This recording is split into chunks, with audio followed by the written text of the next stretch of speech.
How do we reward people? Can we give you a smiley face or a badge or just say thank you, good job? Hey, you used you used less energy than everybody on your street today.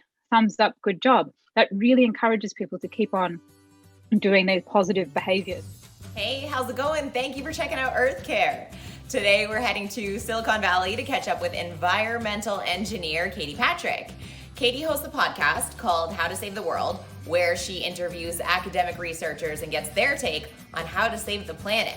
She's also the author of the book called How to Save the World, which is all about behavior and gamification design, which is kind of what we're going to dive into in this episode.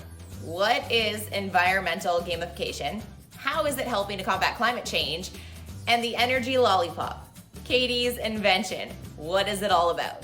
Katie Patrick, thank you so much for being on Earth Care. It's such a pleasure to meet you, from the real Silicon Valley to the Canadian version. I don't know if people outside of Waterloo like to call it Silicon Valley. Like, I don't know if it's like a shame on you kind of thing, but we'll go with that. You have such a big resume that we could talk probably for an hour about me just asking questions about your resume alone. There are so many projects you're working on that are massive. But what I really want to know about is this gamification, this environmental gamification that you are working on. How does it work and what is it? Wow, environmental gamification. Well, it all started when I started to ask myself, doing environmental media work. I had a magazine and I really wanted to tell the story of sustainability and why it mattered. And then I thought, is this content actually getting people to do stuff? Is it actually getting people to, do people actually like put on solar panels, or do they change, or does it change government legislation? And then I found out there was this phenomenon called the value action gap. And I was 15 years into my career in sustainability before I figured this out. And the value action gap says that just because people know about a thing doesn't mean that they do a thing. There's actually no relationship between people being educated and caring about climate change or the planet and them actually doing something. And I was like, oh my God, I spent my life putting out content and material trying to get people to care about the planet, but it doesn't even work. And it can even go backwards because it can put people into like an overwhelmed sort of shame spiral and make them sort of withdraw. So I was like, geez, right? So this took me into the behavioral sciences. I was like, okay, well, how do we get people to do stuff? And I realized that there was this treasure trove of research, academic research into how to get people to take action, how to people to take pro-environmental action. And then I was like, oh my God, it's like putting on, well, I shouldn't use the word literally because maybe it is literally putting on glasses and being able to read for the first time after haven't ever been able to read. Like, it's incredible once you start getting into environmental psychology. And the core of environmental psychology is, well, the kind of like center piece of getting change to happen is showing people the data, getting a feedback loop of data. So to understand what a feedback loop would be, if people are new to it, is just imagine being able to know how many kilowatt hours of electricity that you're using at this point in time, or that you used yesterday. Electricity companies aren't great at showing that information, being able to see it in real time, same way you would if you wore a Fitbit on your wrist. So this is the centerpiece of showing you the data, and that's the centerpiece of a game design. If you think about it like it's a points system, not just arbitrary points or badges, but actual real, how much water did you use? How much CO2 did you put out? How much fuel did you use? We can measure all these things and show people. And then when we start to understand the behavioral psychology of those feedback loops, then we can add on the gamification layer to that, which is basically making the data fun and engaging. How do we add color to it? How do we add social comparison? That's really powerful. How much CO2 do you use compared to me? If I found out that I use 20% more, I might feel really bad, and then I might start changing my behavior, which is what happens. How do we reward people? Can we give you a smiley face or a badge, or just say thank you, good job? Hey, you used you used less energy than everybody on your street today. Thumbs up, good job. That really encourages people to keep on doing these positive behaviors. And there's a whole bunch of just ways of like basically creatively augmenting that data to get people used to doing these changes. And it can be for individual changes, but it can also be applied to whole cities and whole systems. It's like a way of thinking to be applied to anything that you basically want to change. It's understanding human psychology and applying those principles to action. So we're not all here being like, we really care about the planet, and I'm so emotionally concerned about the planet, but nobody's actually doing anything. That's what we want to avoid. So Yeah, that's a little sorry, I'm not very good at nutshells. In a bigger nutshell, that's what behavioral psychology and gamification is for the planet. So then you're working on what you call the Energy Lollipop, Yeah, and the energy which lollipop, that's right. already is like such a fun and creative name. I'm in already. But what exactly is that? Is that an extension of what we just talked about? Yeah, so everything I do is to do with this gamification process of looking at environmental data and thinking, what can I do with this data to really engage people to make change happen? And to your point about making it fun and engaging, it primarily comes down to people's agency. That when you learn about all this climate stuff, like it is really overwhelming, it's really scary. The more you study problems of the world, like you're just in a problem centric way of thinking. Whereas when you're looking at the data and how to improve it, you're really in a solutions way of thinking. And they're really quite two different mind spaces. And the solutions way of thinking and the data really helps you engage with this sense of agency. I can do it. And the agency is directly related to optimism and hope, right? It's not naive optimism. It's not magical thinking. It's not denial of anything. It's like, I have a sense of my own agency over these numbers. And so the Energy Lollipop is a really simple application of this.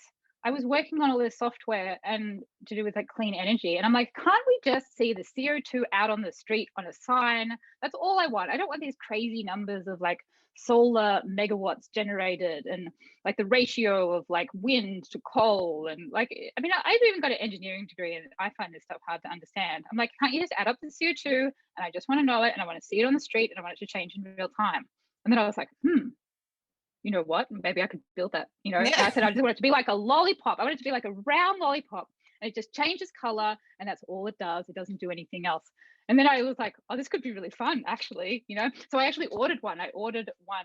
It's coming in about 4 weeks from China, like a big outdoor LED screen that is a circle. And it's going to go out on the street. And we can hook it up to, via Wi-Fi to actually sort of get the data to change in real time with the California grid. And I'm just going to start taking it around and showing it to people and see what happens. That is so cool. So is this something that we can only monitor if we're walking by and we can be like, wow, it's higher today because it's a different color? Or is there like, can we monitor it online and like check in? Or is there an app that goes with it or anything? Yeah, so we at first with this idea, I was like, okay, big outdoor digital screen's a bit hard. Why don't we make a Chrome extension? Because that's the easiest thing it's even easier than an app.